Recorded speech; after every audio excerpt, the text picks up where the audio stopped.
নমস্কার, বাংলা সিরিয়াল সমাচারে তোমাদের সবাইকে অনেক অনেক স্বাগত জানিয়ে শুভ বিবাহের আজকের পর্বের রিভিউ শুরু করছি। শুরুতেই সুধা বলছে যে নিন, এবার রেস্ট নিন, এমনিতেই শরীরের উপর দিয়ে অনেক ধকল গেছে।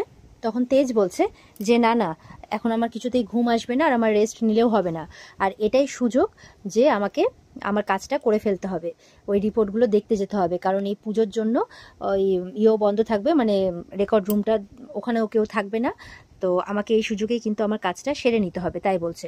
তো সুধা বলছে কোনো দরকার নেই, আজকে এই অবস্থাতে আমি আপনাকে কোথাও যেতে দেবো না, রিপোর্টের সত্যিটা না হয় আপনি আজ বাদে কাল জানলেও তাতে কোনো অসুবিধে নেই, এত তাড়াহুড়ো করার কোনো ব্যাপার নেই।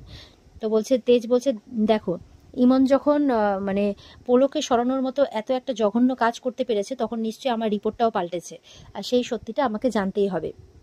তখন সুধা বলছে ইমন তো ওর কাজে সাকসেস পেয়েই গেছে, তবুও দেখুন আমি তো ফিরে এসেছি আপনার কাছে, তো এইসব নিয়ে এখন ভাবতে হবে না, রিপোর্ট দেখতে একদিন লেট হলে কোনো অসুবিধে নেই।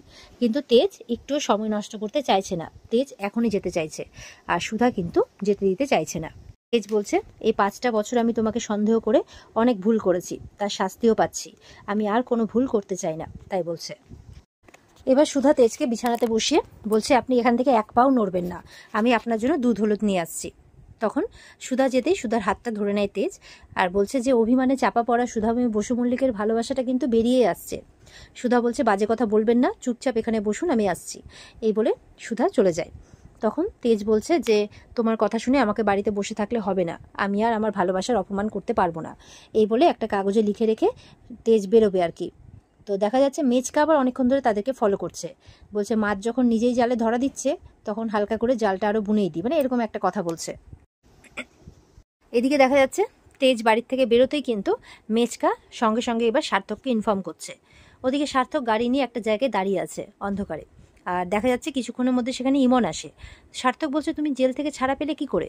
বলে তার লয়ার গিয়ে নাকি তাকে ছাড়িয়ে এনেছে, আর একদিনও জেলে থাকলে নাকি সে মরেই যেত, তাই বলছে।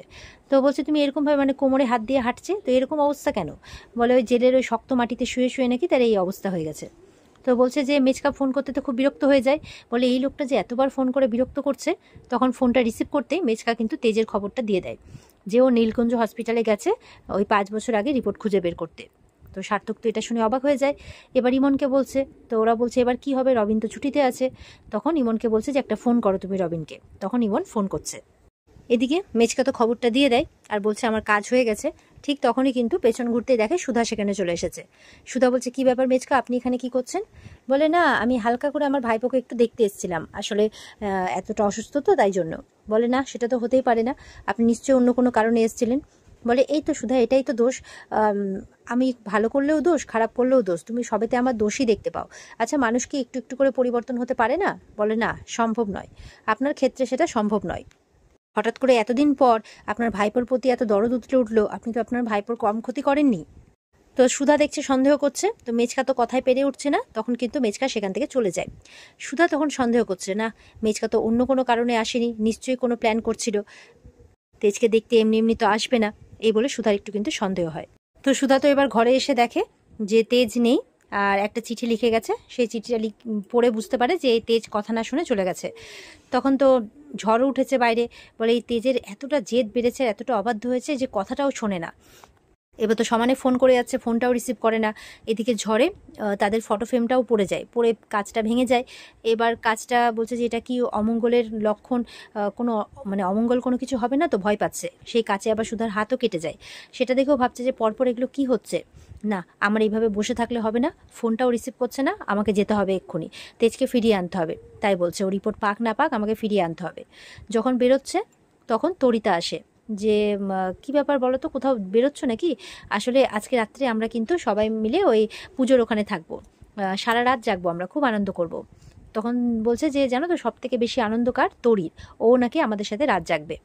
সুধা বলছে যে তুমি এক কাজ করবে, তরিকে সবসময় নিজের কাছে রাখবে, কোনো অচেনা মানুষের সাথে যাতে কথা না বলে, সবসময় কাছাকাছি রাখবে।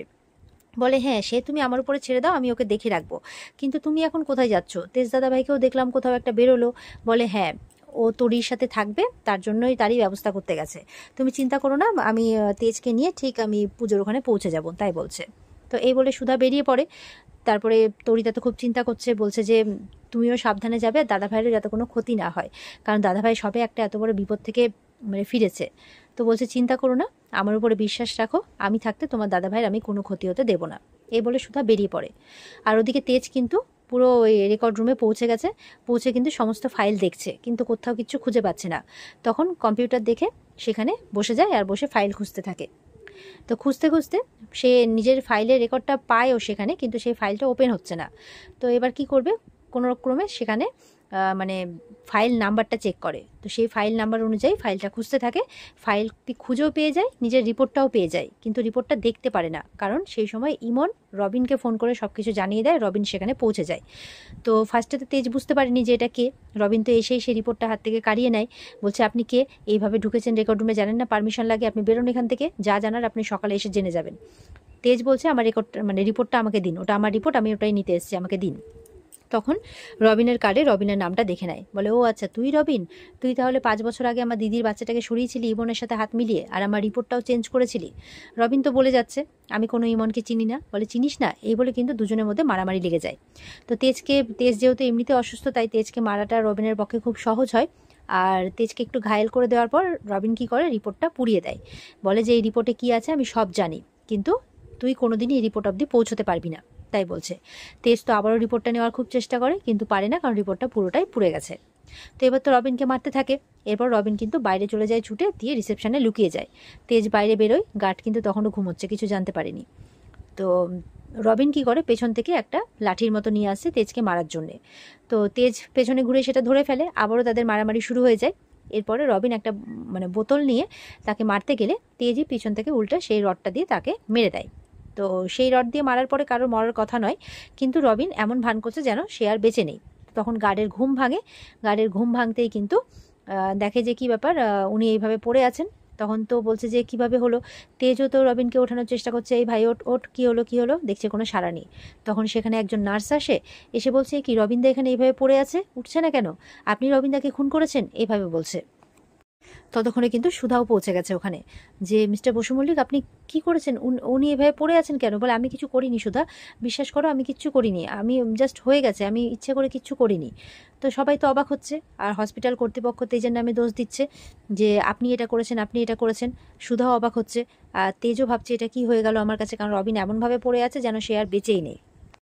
আর এখানে কিন্তু আজকের পর্ব শেষ হয়ে যায়। তো বন্ধুরা, এই ছিল আজকের পর্বের রিভিউ।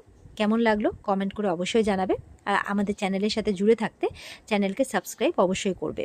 আর যদি এই পর্ব ভালো লেগে থাকে তাহলে পর্বের বিস্তারিত দেখতে অবশ্যই স্টার জলসার পর্দায় চোখ রাখবে।